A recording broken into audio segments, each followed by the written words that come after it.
जब आप यात्रा स्टार्ट किए थे कितने महीने के लिए घर से गायब थे?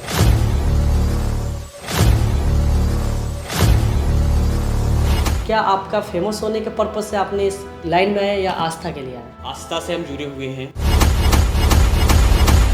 1.4 या 1.3 मिलियन होते हुए भी आप एक नॉर्मल सा लाइफ गुजर रहे हैं। क्या करते थे आप? वेल्डिंग काम करते थे जिसमें अच्छा खासा 22 से 23 हज़ार रुपया आप आराम से कमा सकते थे। एक समय की ऐसी बात है कि रोड से हम गुजर रहे थे तो एक दीदी को मालूम चला से मैं इस रोड से गुजरा हूँ तो उन्होंने 18 किलोमीटर बस से एक जंगल में रुके, काफ़ी खाने का भी सामान लेके आए थे और काफ़ी ज़्यादा पैसा भी हमको दे रहे थे। अब पूरी भाभी हो गई थी, उनकी आंखों में से आंसू आ रहा था।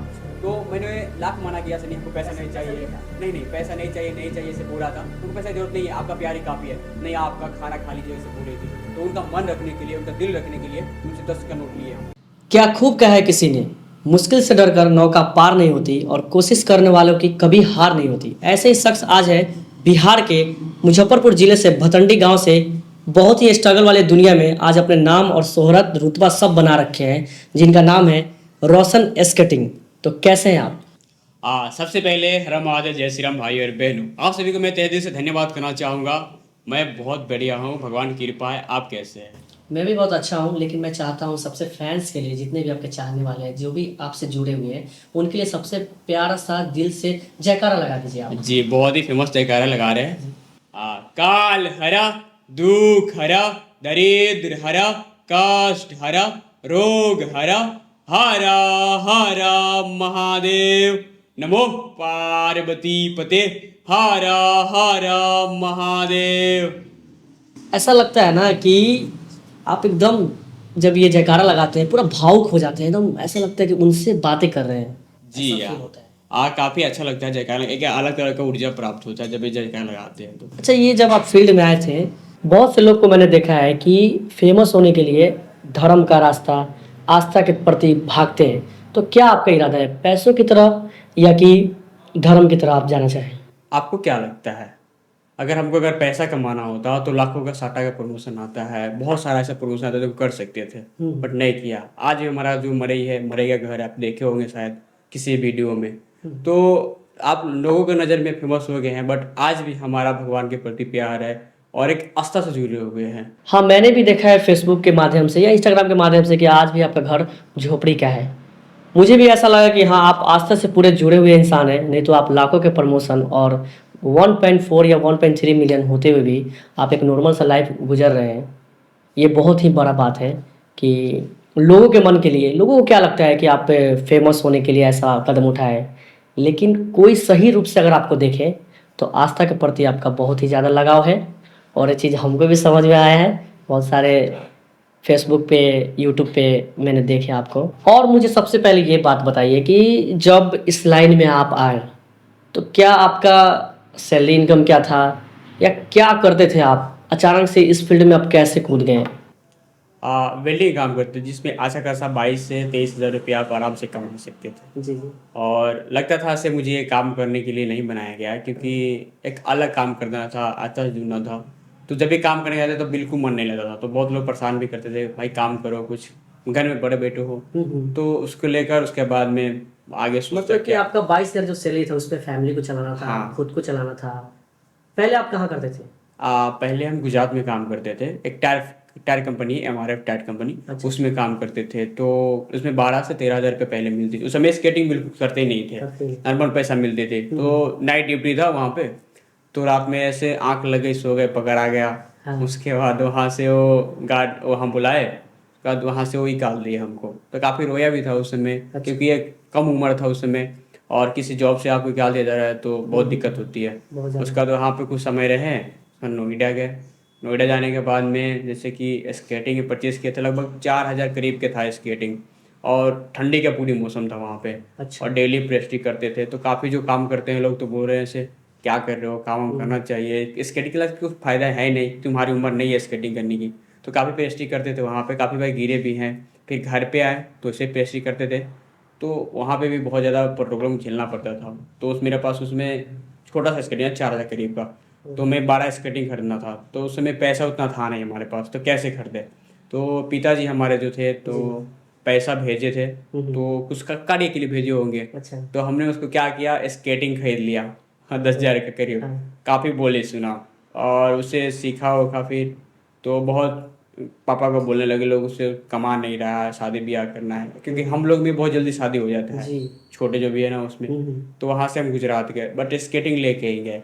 वहाँ से प्रेस्टी करते थे, ऐसे करते थे। उसके बाद एक बार घर पे आए तो केदारनाथ गए थे। अच्छा। केदारनाथ से आने के बाद में बिल्कुल काम में मन ही नहीं था। मैं बिल्डिंग का काम भी सीखा था, जिसमें आराम से आप ऑर्गेनाइज बिल्डर था, आराम से आप 35 से 40 हज़ार रुपये हाँ कमा हाँ, सकते। आर्गन बिल्डिंग का। तो हमें बिल्कुल काम मन नहीं लगा था। तो एक बार ऐसा हुआ, जैसे कि हम काम कर रहे थे, हमारे पिताजी उसी में काम करते हैं, हाँ। स्काफ फोल्डिंग का, मजदूरी वाली काम। जी जी। और हम भी काम करते थे वेल्डिंग वाला। तो ऊपर ऊपर थे। उसके बाद उनसे बोले हमको 1 साल के लिए छोड़ दीजिए, यानी हम जो करना है उसको करने दीजिए। तो बोले से नहीं, बहुत मुश्किल होगा। और बहुत समझाने के बाद में उन्होंने हाँ कहा।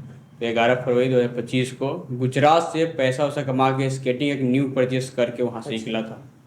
अच्छा, वैसे कोई आपके दोस्त वगैरह भी जो थे, जो आपके स्केटिंग करने टाइम आप गिर जाते थे तो आपका सर फूट जाता था या हाथ वगैरह, तो उस समय आपको बहुत कोई लोग बोले थे कि क्या ये सब के चक्कर में पड़ा हुआ है, ये सब छोड़ो, दूसरा फील्ड में आओ, ऐसा वैसा। उस समय आप उसकी बात को क्यों नहीं ध्यान दिए? क्योंकि हमें जो कार्य करना था उस पर ध्यान दे रहे थे। क्योंकि बहुत लोग बोलते हैं अगर आसपास बोल रहे हैं, आसपास आपकी निंदा कर रहे हैं, आसपास आपकी बुराई ढूंढ रहा है, तो आपका काम नहीं है, उनका काम है। आपका कार्य क्या है वो उस पर आप ध्यान दीजिए। तो जो हमारे कार्य था उस पर ध्यान दे देते। जो पास के कुछ बोल रहे थे उन पर ध्यान बिल्कुल नहीं देते। आज वो मिलते हैं तो कैसा फील करते हैं आपके साथ? काफ़ी अच्छा लगता है, बोलते हैं काफ़ी अच्छा काम किए हो। तो उनको भी हम नमन करना चाहते हैं, क्योंकि उनकी वजह से समझिए उनसे मोटिवेशन मिला। कभी याद दिलाए उनको कि आपने मेरे साथ ऐसा बोला था, ऐसा समझाया था, लेकिन आज आप उस मकाम पे हैं? कभी उन्हें याद दिलाया, नहीं दिलाया? नहीं नहीं, ऐसा नहीं बोलते उनको, क्योंकि उनको खराब लग जाएगा। और उन्हें जो किया तो अच्छे किया, क्योंकि अगर वो उसे नहीं हमको बोल दे तो काश जो हम हैं वो हम नहीं पहचान पाते। तो जो बोले तभी हम अपने आप को पहचान पाए। पता है एक बात, हम उसमें महाराष्ट्र में यात्रा कर रहे थे, ठीक है। अच्छा, ठीक तो है। एक दोपहर के टाइम हो रहा था, एक होटल के पास रुके थे। ठीक है। उसके बाद में ऐसे टेबल पे, ऐसे टेबल जैसे होता है, वैसे ही था। उस पर हमें नींद आ गया। हाँ। तो एक लगभग 35 साल के 30 साल के एक अंकल जी थे। जी। तो मेरा स्केटिंग पहने हो, हाँ। और पहन के जैसे हाईवे पे गए तो उनका हाथ टूट गया था। जैसे हमारा नींद खुला हाँ। तो हम तो पहले डर गए, क्योंकि महाराष्ट्र में थे और भाई हाथ टूट गया है तो शायद हमको कोई बोलेगा लोग। बट बहुत प्यारे लोग थे, और जो गिरे थे वो भी हमसे माफ़ी मांग रहे हैं, साहब से बिना पूछे हम आपकी स्केटिंग पहने हैं और मेरा हाथ टूट गया। तो मुझे बहुत काफ़ी डर लग गया था पहले, क्योंकि भाई मेरा सामान है, किसी का हाथ टूट गया ही मारने लगे। तो उस समय में काफ़ी अच्छा यात्रा में जैसे कि उनके साथ हुआ तो मुझे थोड़ा बुरा लगा। बट बिना पूछे किए थे, उसको दिए, हाथ टूट गया। तो आपको पता नहीं था कि वो हमारा सामान इस्तेमाल कर रहे हैं? नहीं मुझे, क्योंकि बहुत ज्यादा स्केटिंग चलाने के बाद अब में harassment था ना, हरासमेंट हो गया। तो बहुत जल्दी जो पलक है, आँख बहुत जल्दी लगी थी। सामान लेकर भाग जाता तो? ऐसे में तो डर तो नहीं था, बट जहाँ रुके थे तो उससे बोले तो कोई दिक्कत नहीं होगा ना। तो बोलते कोई बात नहीं, आप यहाँ पे रुकिए, कोई दिक्कत नहीं होगा। और अचानक से आपको स्केटिंग नहीं दिखा दिया, आपको डर सा लगा एकदम? नहीं, जैसे हम उठे ना हाँ। तो वहाँ पे एक बच्चा था छोटा सा, तो बोल रहा था भैया हाथ टूट गया आपका स्केटिंग पहनने के बाद में। तो हम एक बार डर गए, भाई कोई बोलेगा कहीं बच्चा पहना होगा तो। हाँ। बट वो 30 साल के प्लस के थे अंकल जी। बूढ़े थे एकदम? हाँ बूढ़े थे, जवान टाइप के थे। अब बहुत देह भारी भी था, तो वीडियो कॉल पे कॉल करके दिखा रहे थे अगले दिन पट्टी उट्टी कराए थे। तो अच्छा, उनसे आपका बातचीत तो अभी तक भी होता है क्या? अभी नहीं, जब यात्रा में थे हो रहा था बात उनसे। कभी कभी जैसे फोन करते थे, कहाँ पे, उनका नाम है भोला, इतना याद है। अच्छा, ये सर फूटने का पीछे का क्या राज है? देखिए सर कैसे फूटा था आपका? देखिए ऐसे सुबह सुबह डेली हम स्केटिंग का प्रैक्टिस करते थे। तो कॉमन है, भटंडी से साहिबगंज जाते थे। जैसे कि सुबह सुबह कोई रहता नहीं है, हाँ। तो हम पेट्रोल पंप है साहिबगंज में आगे, जैसे कि रामपुर हाई स्कूल पास में, उधर से रिटर्न आ रहे थे और हेलमेट नहीं था, बाकी सब सेफ्टी था। तो जैसे हम बैक रिटर्न हुए ना, बैक होके चलाए, तो गड्ढा आ गया, गड्ढा पुल के पास में, उसमें फंसा, बस काफी स्पीड में था, सीधे सर के बल गिरा और सर फट गया। सर फट गया, उसके बाद में क्या किया जाए, और चक्कर आ गया था उस समय में। एक फूल माला की दुकान पे बैठे थे। फिर वहाँ से हमारे राहुल भाई है, तो उनके पास कॉल किया से भाई ऐसा ऐसा हो गया है। तो वो आए थे, तो घर यहाँ से लेके उठा के घर पे ले गए। तो पट्टी उट्टी किए थे, पूरा काफ़ी ज़्यादा ब्लीडिंग भी हो गया था। तो उस समय थोड़ा घर वाले परेशान हो गए थे, मना करते हैं नहीं करो ऐसा, क्यों करते हो, क्योंकि कॉमन है, अगर आपके घर आपके पास कुछ हो रहा है, आपको कुछ हो रहा है, तो घर वाले पूरा परेशान हो जाएंगे। तो उसको लेकर थोड़ा दिक्कत हो गया था। अच्छा, कभी आप सोचे थे कि मेरा अचानक से 1.3 मिलियन इंस्टाग्राम पे, साथ साथ 5.1 मिलियन 1 मिलियन फेसबुक पे, कभी अब ऐसा लगा था कि अचानक से इतना ग्रोथ आपका हो जाएगा? नहीं इतना तो कभी Expect किए थे? नहीं, इतना तो कभी उम्मीद ही नहीं रखे थे हमसे, इतना भी हो सकता है। हम मुश्किल से इंस्टाग्राम पे से उम्मीद रखे थे, जब हम यात्रा करके अपना पूरे आएंगे तो घर पे आएंगे तो 1 लाख फॉलोअर होगा। बट जब आस्था में जुड़े, उसके बाद भगवान के प्रति प्यार था, अपना जो कार्य था वो करते थे, उसके बाद भाई लोगों का प्यार देखे क्या कर रहा है, तो उस भाई लोगों का सब प्यार है। हाँ, तो जब आप यात्रा स्टार्ट किए थे कितने महीने के लिए घर से गायब थे? आपको क्या लगता है? मुझे लगता है 2 महीने के लिए। नहीं, और ऊपर जाइए। और जी 4 मंथ इनफ है। नहीं नहीं, और थोड़ा सा और? जाइए। हाँ मतलब इतने दिन से आप घर से गायब थे, जी पूरा छोड़ के? जी, कोई फैमिली से मुलाकात नहीं, कुछ भी नहीं? बस कॉलिंग पे कांटेक्ट था बस। कॉल पे ही? हाँ 8 मंथ तो इनफ है। नहीं, और ऊपर जाइए थोड़ा। और ऊपर जाना होगा? हाँ। तो खुद से ही बता दीजिए। 11 महीना 21 दिन लगा था पूरा। 11 महीने 21 दिन के लिए आप घर से गायब थे पूरा, जी फुल यात्रा पे? हाँ। और तो मेरे साथ एक दिन ऐसा हुआ से वो जिंदगी में कभी वो दिन भूल ही नहीं सकते हैं। वो जो है तमिलनाडु की बात है, जब कन्याकुमारी से रामेश्वर साइड जा रहे थे। अच्छा। काफ़ी ज़ोरों से भूख लगी हुई थी, और आपको बता दूँ वीडियो में इंस्टाग्राम पे डाल रखा हूँ, पिन करके आप देख सकते हैं। हाँ। जैसे कि काफ़ी जोर से भूख लगी हुई थी और क्या खाए क्या नहीं, तो एक अंदर से जो दिल से आवाज़ रहती है ना, वो हम आवाज़ निकाले। जैसे कि उसमें हम बोले थे, ओ मेरे महादेव, इतनी परीक्षा लेना जरूरी है क्या? क्योंकि जगह जाके तो खाना नहीं मिल पाता सही से, दोपहर का टाइम हो रहा था, तो ये आवाज़ लगाया था। उसके बाद में काफ़ी अच्छा मिला प्यार लोगों का, जैसे वो वीडियो काफ़ी चला भी था, तो काफ़ी प्यार मिला लोगों का। उसके बाद में रामेश्वर गए, दर्शन किए वहाँ ऐसा पे। ऐसा उस समय जब आप भूख की हालत में थे तो मन नहीं लगा कि ये मेरा लास्ट ही रहेगा यात्रा और मैं इसको बंद कर दूंगा? ऐसा फील नहीं आया? ऐसा तो फील कभी कभी होता था, बट ऐसा भगवान से महादेव जी हमसे परीक्षा ले रहे जी, हैं, जी। चलो भाई इस परीक्षा में पास होना है आपको। हाँ। तो उसको ये सोच कर मैं टाल देता, क्योंकि भाई जो आस्था से जुड़े हुए हैं तो भगवान परीक्षा तो लेबे करेंगे। बिल्कुल। तो वो ही होता था मेरे साथ। नहीं, कभी मन हो जाता है ना कि नहीं इस काम को हम छोड़ देंगे, इसलिए कुछ भी हो जाए मेरा, मतलब अब बर्दाश्त नहीं हो रहा है, फिर उस कंडीशन में आप क्या करते थे? उस कंडीशन में यही बोलते थे, भगवान इतना परीक्षा लेना तो जरूरी नहीं है। क्योंकि भाई हम भी एक इंसान है, अगर ज्यादा परीक्षा लीजिएगा तो हम इस छोड़ छाड़ चल जाएंगे। बट हम भी एक जिद्दी की तरह था, आप देखते हैं आप कितना परीक्षा लेते हो महादेव, बिल्कुल। हम तो रहेंगे ही आपकी ये शरण में। जब आप 11 महीने 21 दिन के लिए दूर थे, फिर माँ से आप कैसे मिल लिए? मैंने देखा आपका एक वीडियो जिसमें आप माँ से मिल रहे हैं। जी काफ़ी माँ बोलती थी कि मिल लो। जब हम भारत के अपने 12 ज्योतिर्लिंग, 4 धाम, पंच केदार और लास्ट जो होता है अयोध्या करने के बाद नेपाल के लिए जा रहे थे, तो अयराज होते हुए जाना था। तो मम्मी बहुत जिद कर रही थी, आपको पता ही है माँ का प्यार कैसा होता है। तो उनका बात मानते हुए बोले ठीक है, अयराज इस दिन को आ रहे हैं, आप लोग भी आ जाइए। तो काफ़ी हमारी मम्मी, दादी, चाची और गाँव के जो माता है वो भी लोग आए थे। क्या उस समय आपको नहीं लगा कि अब घर चलते हैं रिटर्न? नहीं नहीं लगा, मम्मी का जैसे एक अचानक से इमोशनल, इतने दिन से आप दूर थे क्योंकि अंदर बहुत ही हमारा तकलीफ हो रहा था, बहुत अंदर से रो रहे थे, बट सामने से हमारे चेहरे पे मुस्कान थी। क्योंकि अगर हम जिस रो देते तो जितने लोग थे पूरा टूट जाते। बिल्कुल। तो अंदर जो अपना दर्द था अंदर रख के और चेहरे पे स्माइल रख के, ताकि हमारे माता जी को ना लगे से परेशान है मेरा लड़का। तो उस समय खाना भी खाए वो लोगों से हाथ से, और कुछ समय तक बात किए थे। उसके बाद नेपाल के लिए कितने टाइम तक फिर भी मम्मी के साथ थे? लगभग 1 घंटा मुश्किल से, क्योंकि वहाँ पे भी बहुत लोग पब्लिक आ गए थे। अच्छा। तो सही से बात भी नहीं कर पाए थे मम्मी से, मगर खाना वाना खिलाए लो।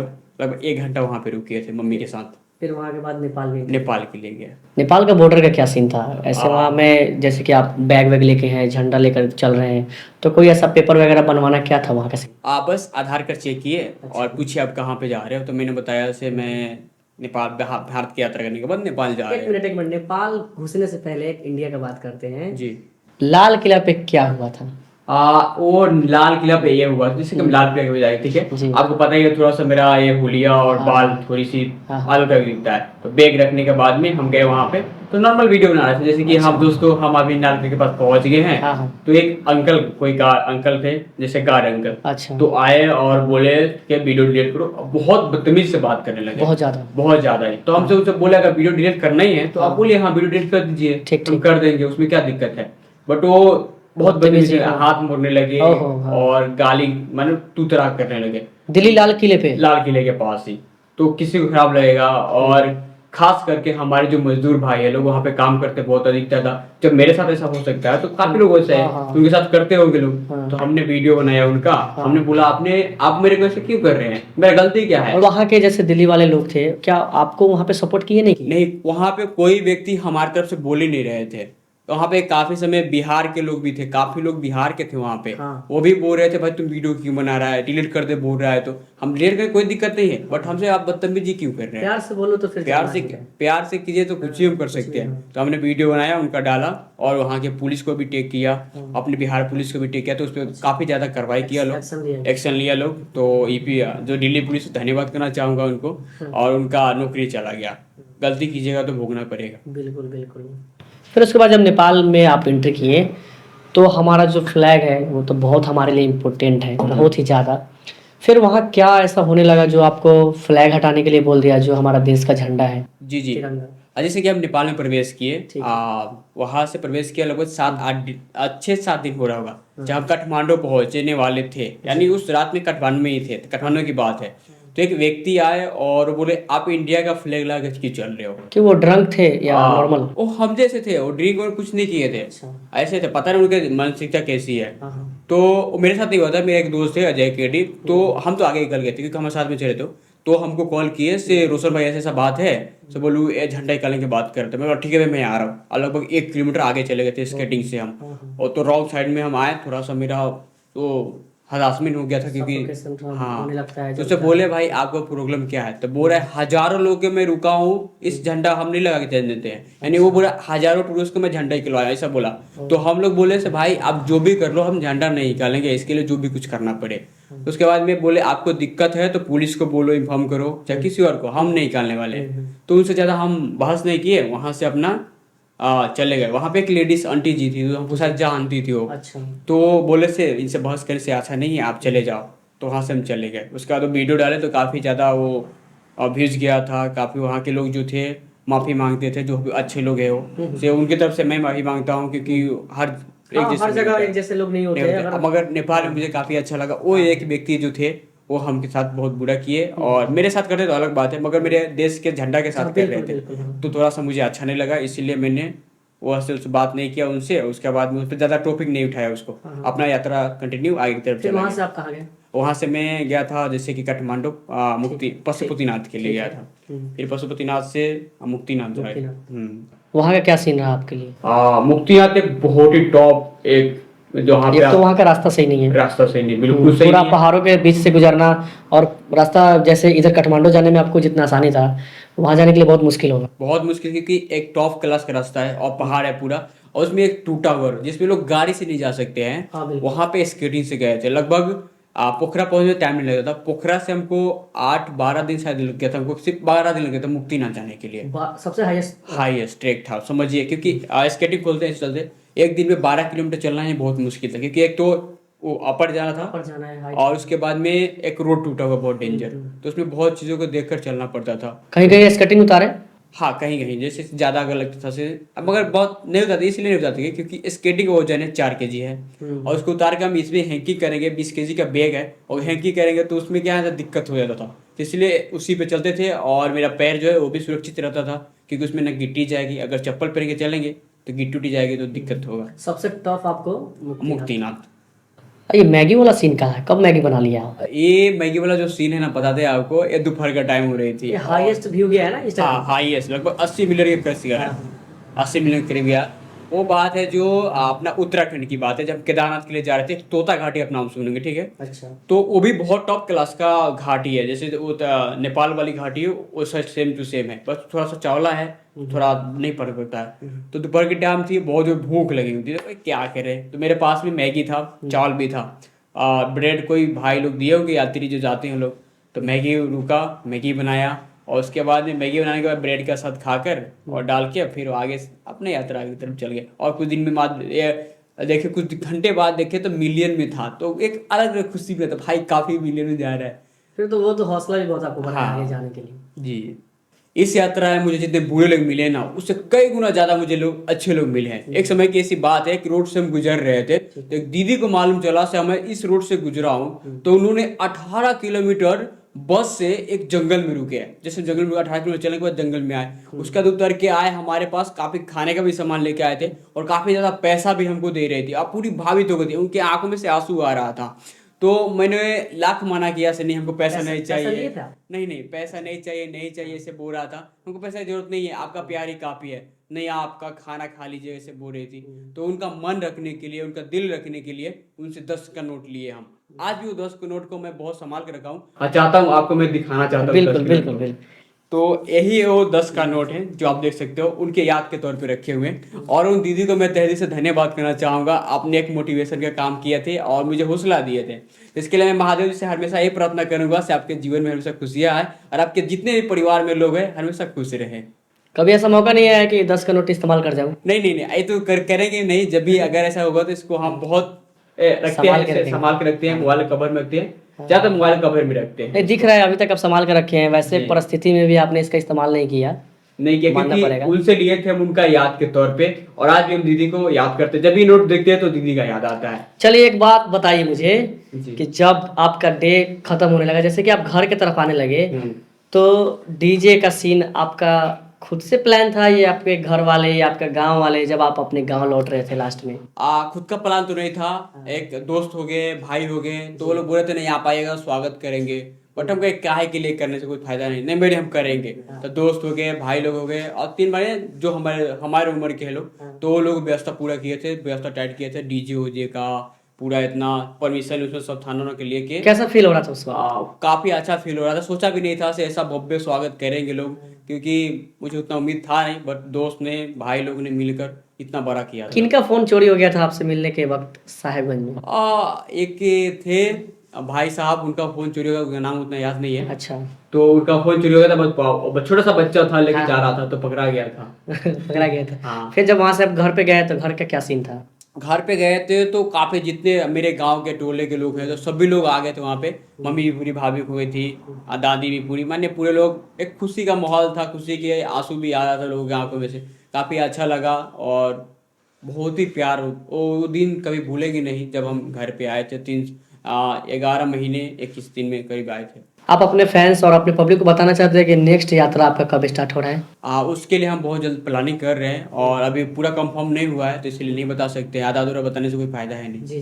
बट आप नेक्स्ट यात्रा के लिए पूरा तैयार हाँ तैयार है, रेडी है उसके लिए। बस डेट फाइनल नहीं? फाइनल नहीं हुआ। जैसे डेट फाइनल होगा तो आप सभी को बताएंगे और जितने भी ऑडियंस है सभी भाई को बताएंगे। नहीं, हम तो सोचते थे कि हमारे पॉडकास्ट में आप बता देते कि हाँ इतना तारीख को हम निकल रहे हैं, तब तो और अच्छा रहता। नहीं, तो मेन बात क्या है से अभी हम उसका कंटिन्यू पूरा प्लानिंग नहीं कर पाए हैं, तो इससे आधा अधूरा बताने से कोई फायदा है नहीं। ये भी बात सही। चलिए, मुझे बहुत अच्छा लगा आपसे मिलके।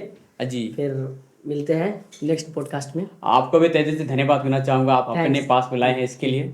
जय श्री राम।